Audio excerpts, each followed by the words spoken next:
Good morning, Días. and I want to thank the Quiero agradecer a los organizadores por haberme invitado. Es un lugar muy hermoso.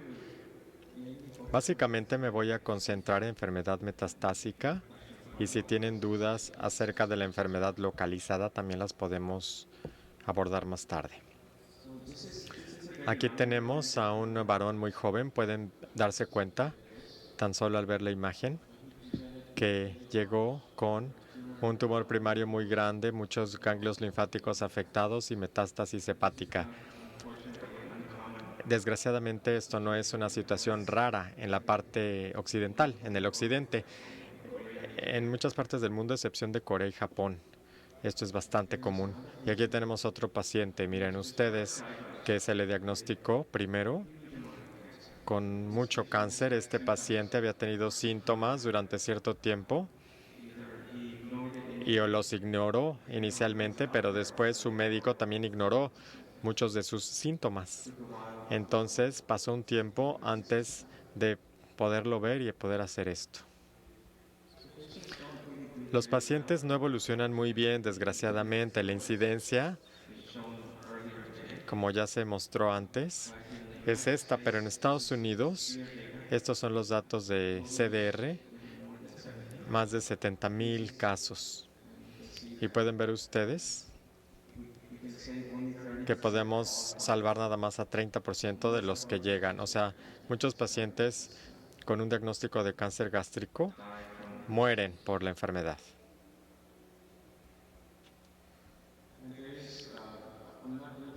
No me voy a adentrar en los detalles de esta lámina, pero sí quiero nada más enfatizar el número de casos que vemos y el número de fallecimientos que hay. Cuando nos concentramos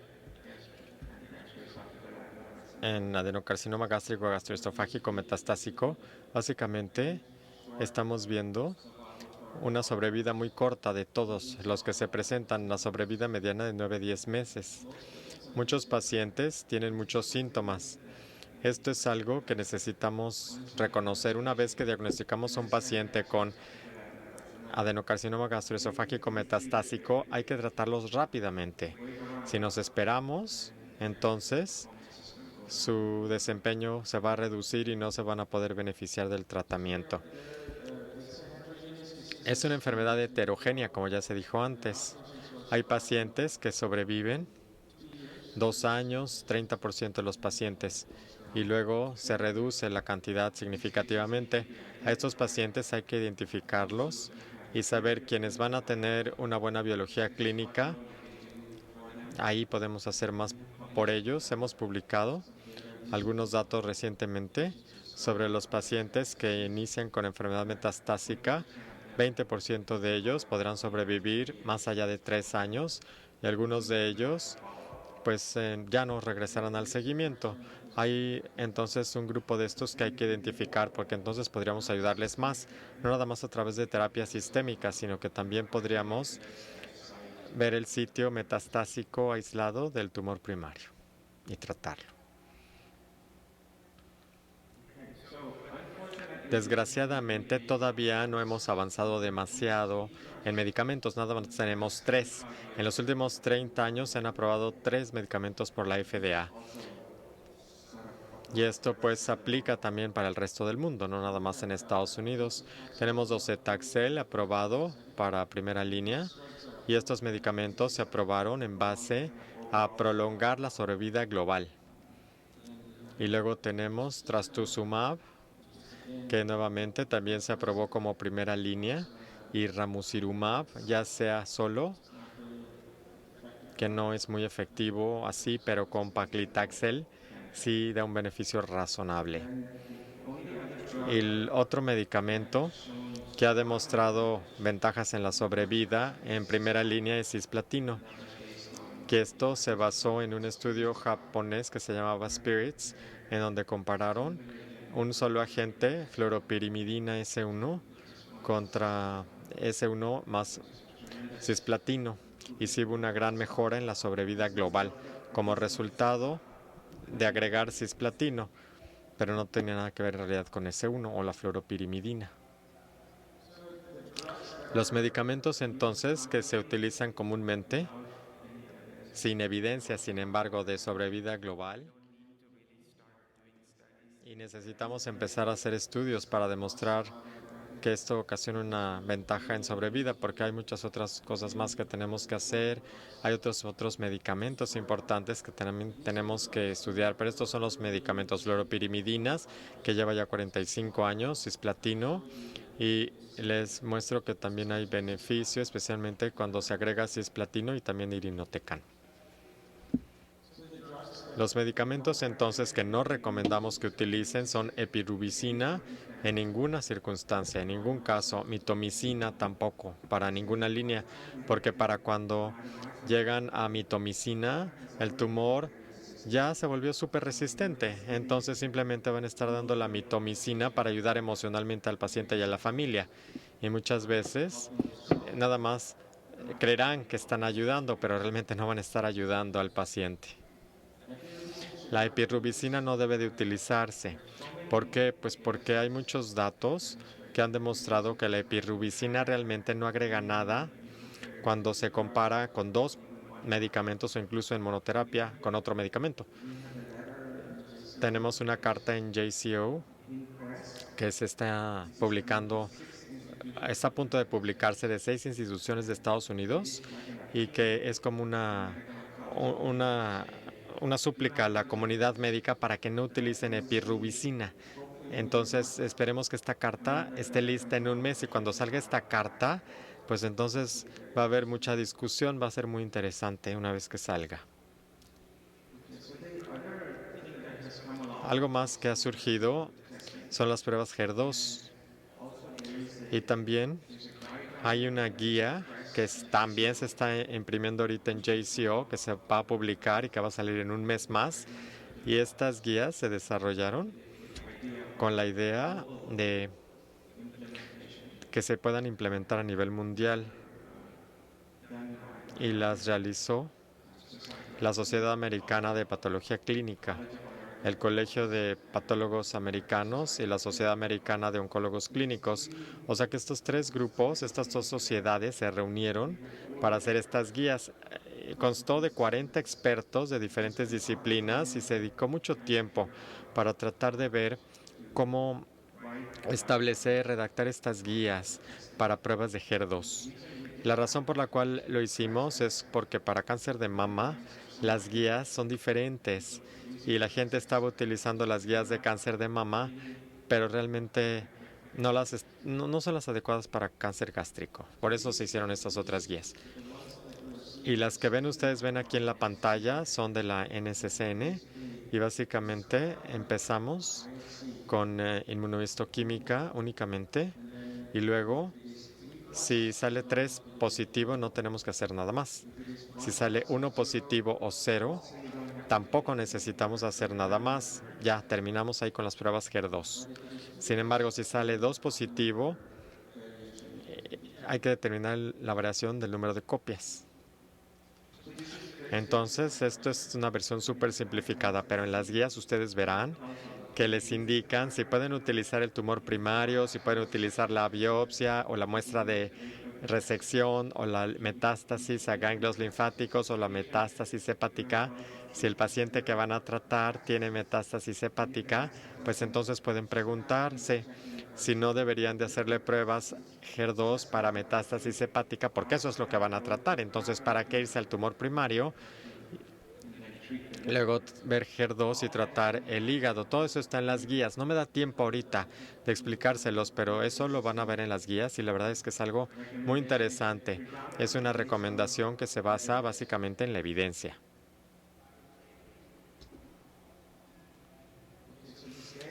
Entonces, el estándar de tratamiento para un contexto en primera línea sería platino y fluoropirimidina. No se trata de un esquema de 3 medicamentos. Si ven ustedes las guías de cáncer gástrico en NCNN y el manuscrito que acaba de salir hace 2 semanas, ahí verán ustedes que el énfasis se coloca en una combinación de 2 medicamentos. Eso es lo que prefiere el panel. Aquí hubo 22 expertos de centros oncológicos que se reunieron y llegaron a este consenso de usar 2 medicamentos y no 3. Y en segunda línea, bueno, claro, habría que ver trastuzumab, agregar trastuzumab si el tumor es HER positivo, HER2 positivo. 2 medicamentos y en segunda línea también preferimos ramucirumab más paclitaxel. Y no recomendamos ramucirumab solo. Si hay un paciente en primera línea le dan oxiplatino 5FU y responde, pero si luego aumenta el cáncer y tendrá neuropatía, el paciente tendrá neuropatía, entonces ahí nos va a preocupar de que la neuropatía, ahí no hay que dar paclitaxel, no le den ramucirumab solo, porque el ramucirumab solo no tiene tasas de respuesta, la ventaja de sobrevida es marginal.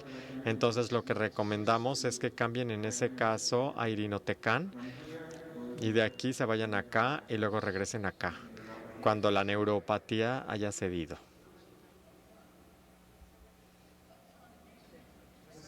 Aquí tenemos algunos principios generales que quiero yo presentarles. Posiblemente ya los conozcan. Algo que es muy claro es que si el paciente puede tolerar 2 medicamentos, 2 son mejor que 1. No me refiero a mejor en el sentido que el paciente se sienta mejor o que mejoren los síntomas, sino que también no hay ventaja en sobrevida. Y esto se basó en los estudios SPIRITS que ya les mencioné. 3 medicamentos no necesariamente son mejores que 2. O sea, 3 medicamentos pueden producir, especialmente docetaxel o DCF, pueden producir ligera ventaja en sobrevida en comparación con 2, pero luego habría que manejar la toxicidad. O sea que hemos decidido que no recomendamos 3 medicamentos. Ya esto lo comenté. Siempre consideren paclitaxel con ramucirumab. Y ahora no recomendamos taxano en primera línea. Y les doy la explicación. Imagínense que dan 3 medicamentos en primera línea, incluyendo un taxano. Y el tumor inevitablemente va a aumentar su tamaño. Cuando el tumor se vuelva resistente al taxano, entonces, pues ya no pueden aprovechar esta combinación. Van a dar ramucirumab solo. Y piénsenlo, entonces cuando estén utilizando taxanos en primera línea, van a perder la ventaja del paclitaxel con ramucirumab. Si nada más ramucirumab solo, que decimos que no lo hagan así, pierde la ventaja. Esa es la razón por la cual no recomendamos que lo usen. No recomendamos esto en primera línea ni epirubicina, como les dije. Este es nada más un ejemplo, miren ustedes, que les voy a dar. Hay otro ejemplo quizá en estas diapositivas, pero hay un estudio que hizo CALGB en un contexto adyuvante en donde comparó FU contra SF, quimiorradiación igual en los 2 brazos. Se trató entonces de una comparación de un solo agente, quimioterapia, contra 3 medicamentos en combinación y no hubo ventaja para nada. Hay otros ejemplos de epirubicina comparada con otros 2 medicamentos. O sea, hay varios. Uno va a salir en Lancet Oncology el mes que viene. Miren, aquí tienen otra evidencia muy fuerte de que epirubicina no se utilice. Este es un estudio muy grande, como de 900 pacientes, potencialmente con adenocarcinoma resecable de la unión gastroesofágica inferior y muchos pacientes con cáncer gástrico. Y se aleatorizaron a 2 dosis de 2 medicamentos, cisplatino y FU, seguidos por cirugía, o bien recibieron 4 ciclos de 3 medicamentos y luego cirugía. Aquí pensarían ustedes que más quimioterapia, en este contexto optimizado, más quimioterapia, pensarían ustedes, y más medicamentos producirían mejores ventajas, mejores resultados. Así es como lo pensaría, ¿no? Sería lo lógico. Y aquí en este estudio hicieron una laparoscopía en muchos de los pacientes. Creo que hubo muchos pacientes con cáncer gástrico tipo 3. Esto todavía no se publica, o sea, realmente no sabemos. Pero acá tenemos la curva de sobrevida. Realmente no hubo una ventaja al dar más de 2 ciclos y más de 2 medicamentos. O sea, este es un ejemplo muy claro de que la epirubicina puede ser inútil. Ahora, a ver, ¿cuánto tiempo me queda? Díganme, para saber cómo proceder. ¿5 minutos? ¿10 minutos? 10 minutos. Bueno, entonces ahora vamos a ver la clasificación molecular del cáncer gástrico. Para el esófago, hay otro artículo que se acaba de aceptar ahora en Nature y va a salir en un par de meses. Pero para cáncer gástrico hubo 295 pacientes, todos con tumores primarios en diferentes partes del mundo. Y hubo 4 genotipos. O sea, el primero que vamos a ver rápidamente es EBV, tumores asociados con EBV, en donde no hubo inflamación ni tampoco amplificación de PDL1 y 2 y mucha hipermetilación por los virus que saben. Y hubo una gran mutación de el gen PIK3CA. Muchos pacientes tenían esas alteraciones en PIK3CA. Esto nos indica qué hacer con este grupo. Si lo identificamos, nos podremos concentrar entonces en la inhibición de PIK3CA o la inmunomodulación. Y luego tenemos el grupo MSI, como en el de cáncer de colon. Esta cifra fue 22%, pero cuando vemos más esto en detalle, en otros datos, la cifra es un poquito más pequeña. Y acá tenemos muchas hipermutaciones. Aquí tenemos muchas hipermutaciones. Y se debe a uno de los 4 genes que son silenciosos en el cáncer gástrico. Y estos pacientes son muy susceptibles a la inmunomodulación. Y luego tenemos un grupo muy curioso, con un genoma genéticamente estable, en donde muchos pacientes tienen tumores difusos y hay algunas fusiones y también mutaciones. Y finalmente, el grupo más grande es el grupo de inestabilidad cromosómica, donde tenemos mucha amplificación, que es el que está acá. Algo más que quiero mencionar es que cuando subimos en el tubo digestivo, si nos vamos a la unión gastroesofágica, por ejemplo, llegamos al adenocarcinoma esofágico y ahí muchos pacientes se vuelven CIN. Entonces el MSI, EBV y los que tienen una estabilidad genómica se reducen conforme suben.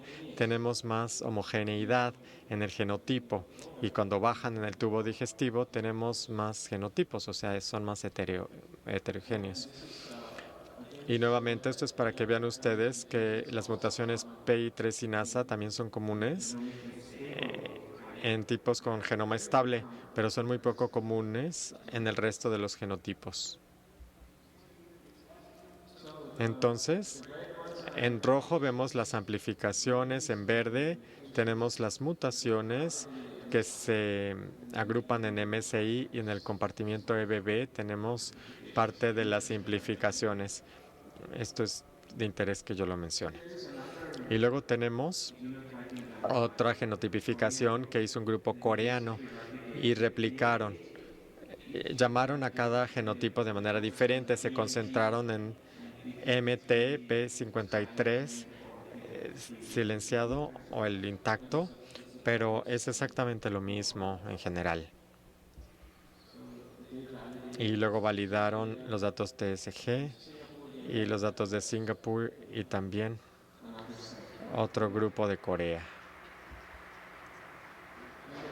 Y miren, lo bueno acerca de los datos coreanos es que tienen datos clínicos, o sea, pudieron demostrar que los pacientes con MSI y EBV tenían un buen pronóstico y los pacientes con tumores difusos peor pronóstico, o el grupo MD. Deténganme cuando se me acabe el tiempo, por favor. Ahora quiero enseñarles algunas diapositivas acerca de la inmunomodulación, porque esto va a cobrar mucha importancia en el cáncer gástrico. Tenemos algunas células que permiten el crecimiento tumoral y otras que lo inhiben, que lo suprimen. Entonces, el sistema inmune funciona con dos moléculas, IMC1 y 2, que está el EN1 está en las células normales y el IMC2 nada más está en células inmunes o inflamatorias. Entonces, la molécula IMC1 acepta nada más un péptido pequeño, que es como de 9 aminoácidos. Pero por el otro lado, el IMC2 es un péptido más grande, muy largo, de hasta 23 aminoácidos. Y es así como la célula T ve a este péptido. Y entonces tiene que reaccionar ante este péptido. Piensa que es peligroso o que es parte de él, tiene que reconocerlo.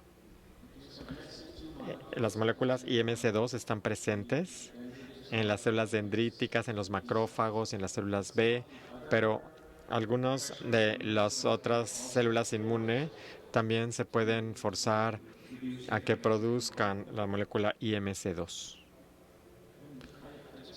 Simplemente quiero mostrarles esto, miren, porque es bien interesante, porque necesitamos conocer acerca de esto. Esta es la molécula IMC2. Aquí tenemos la globulina beta 2. Aquí tenemos el péptido. Esta es la molécula. Y la manera en que funciona IMC1 es en relación con lo que está sucediendo dentro de la célula. O sea, tenemos un virus, por ejemplo, dentro de la célula y entonces va a producir una proteína o proteínas virales. Habrá cáncer que está generando proteínas anormales y estas son las que la célula necesita demostrar al sistema inmunológico. ¿Qué es lo que hace? Pues que toma esta proteína normal y se va al proteosoma y la corta. Y luego se mete al retículo endoplásmico y es ahí en donde existe la biogénesis de la molécula IMC1 y del péptido. O sea que toda esta preparación, toda esta configuración se hace aquí y entonces de ahí se transporta para acá. Y entonces lo que esté sucediendo aquí, si hay algo mal dentro de esta célula, pues se va a demostrar o se va a reflejar acá para que el sistema inmunológico lo pueda reconocer. Y a pesar de ello, nos da cáncer. O sea, el sistema inmunológico no puede reconocer estas moléculas anormales si es que hay un cáncer ahí dentro. La molécula IMC2, sin embargo, es diferente. La IMC2 más bien tiene que ver con todo lo que está fuera de la célula. La MC1 está dentro y la MC2 afuera. Todo lo que esté mal afuera, como bacterias, etcétera, o las toxinas, se llevarán adentro y entonces se van a cortar y entonces se van a volver a meter o a sacar más bien. Esto es para el consumo de CD4 y CD8, estas células. Esto no es para las células dendríticas. En circunstancias normales, entonces, la célula dendrítica es inmadura, quiere decir que no se ve estimulada por nada. Pero una vez que la célula dendrítica o la IMC2 se estimula, lo interesante es que va a tomar el patógeno y lo va a reconfigurar. Va a reconfigurar los aminoácidos y los va a representar, los va a volver a presentar y los presentará aquí en ese circulito. Y entonces será una célula T única, la TCR. El receptor de la célula T entonces lo va a poder reconocer. Y esto se necesitan como 6 días para que encuentre el linfocito dentro del ganglio linfático y se lleva como 6 días para que lo encuentre. Y una vez que se juntan, entonces se necesitan como 18 horas para que la célula T tome la decisión. Este proceso se hace con mucho cuidado para protegernos de las enfermedades autoinmunes. No me voy a adentrar en esto en grandes detalles, pero sí pueden ver ustedes aquí que hay muchas moléculas que nos interesan: CTL4, PD1, TIM1, LAC3, etcétera. Entonces son las moléculas, miren, que se comunican para decidir. lo que es inocuo o lo que es peligroso. Y la manera en que se lleva a cabo esta interacción no nada más es a través de la molécula en TCR o del receptor de TCR en IMC2. No es la única forma, sino que vean ustedes que hay otras moléculas estimuladoras y luego tiene que haber las citocinas de instrucción que se produzcan. Se trata, miren, como una sinapsis neuronal que se lleva tiempo para dilucidar todo y todo tiene que estar bien para que la célula T pueda tomar la decisión correcta. La razón por la cual les enseño esto es por este estudio y hay otros más. Este ya se publicó en Lancet Oncology y básicamente hubo casi 46 pacientes o 48 pacientes, algunos de Asia, algunos de países occidentales, y hubo una reducción importante en los tumores en aquellos que tienen la expresión PD1. Este es un nuevo medicamento para nosotros y ojalá que ayude a los pacientes. Hay una lista muy grande, ojalá que puedan conseguir estas diapositivas para que las puedan leer con calma. Y algo más que rápidamente quiero mencionar. Bueno, voy a terminar con esto más bien. Ramucirumab tiene un efecto limítrofe, como dije, pero si no se metaboliza rápidamente ramucirumab, podemos tener grandes beneficios. Les voy a mostrar nada más una diapositiva y con eso me detendré. Es esta diapositiva, miren, del estudio Rainbow, que tiene como 600 pacientes. Y aquí tenemos los niveles de ramucirumab. Si tienen el nivel más alto, la sobrevida puede ser tan alta de hasta 13 meses. O sea que terminamos un estudio de seguimiento y ojalá que se presente el año que viene. Muchas gracias.